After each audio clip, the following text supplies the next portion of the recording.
आप सभी को जय मसीह की। तो आइए हम परमेश्वर का वचन देखते हैं। भजन संहिता 73 का 27। जो तुझसे दूर रहता है वह नष्ट होगा, जो कोई तेरे विरुद्ध व्यय विचार करता है उसका तू विनाश करता है।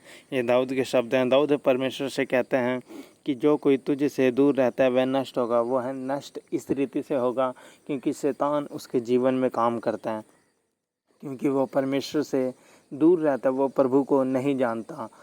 तो शैतान उसके जीवन में अपना कार्य करता है, वो उसको पाप में ढकेलता है, वो हर एक पाप उससे करवाता है, तो उसका जीवन उस रीति से नष्ट हो जाता है।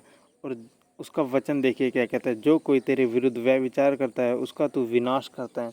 सचमुच जो कोई परमेश्वर के विरुद्ध व्यभिचार करता है या परमेश्वर में होकर पाप में जाता है, वो पाप करता रहता है, तो परमेश्वर कहता है, उसका वचन कहता है कि तू उसका विनाश करता है। परमेश्वर से वो दूर रहकर वो कोई भी आशीष नहीं पा सकता, क्योंकि वो परमेश्वर में है फिर भी वो पाप कर रहा है, तो परमेश्वर से किसी चीज़ की भी वो आशीष नहीं पा सकता, क्योंकि वो उसी रीति से जिएगा जिस तरह संसार में वो पहले जीता था, पाप में जीता था। अगर मसीह में आने के बाद भी उसके जीवन में पाप रहा तो वो फिर से उसकी वही हालत हो जाएगी, बल्कि उससे भी बदतर हो जाएगी, क्योंकि परमेश्वर का वचन कहता है कि उसके विरुद्ध जो व्यभिचार करता है उसका तो विनाश करता है।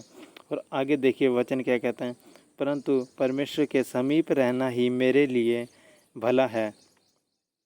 सचमुच दाऊद के शब्द हैं कि परमेश्वर तेरे समीप रहना ही, मतलब तेरे पास रहना ही मेरे लिए भला है।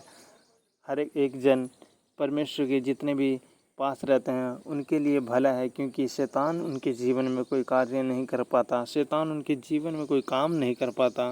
राजा दाऊद के शब्द हैं ये। हमें भी वैसे ही रहना चाहिए, हमें परमेश्वर के समीप रहना चाहिए ताकि शैतान हमारे जीवन में कोई भी कार्य ना करे, और हमें मसीह में पवित्रताई में होकर चलना चाहिए। और आगे देखिए वचन क्या कहते हैं। दाऊद कहता है, मैंने प्रभु यहोवा को अपना शरण स्थान माना है, जिससे मैं तेरे सब कामों का वर्णन करूँगा। परमेश्वर को अपना शरण स्थान माना, अपना शांति का स्थान परमेश्वर को माना है। उसके भवन में जाकर हमें जो शांति मिलती है वो हमारा शरण स्थान है, और जिससे हम उसके सब कामों का वर्णन करें, हम उसके हर एक कामों का जो परमेश्वर ने हमारे जीवन में उपकार किए हैं वह वो हम लोगों को बताएं।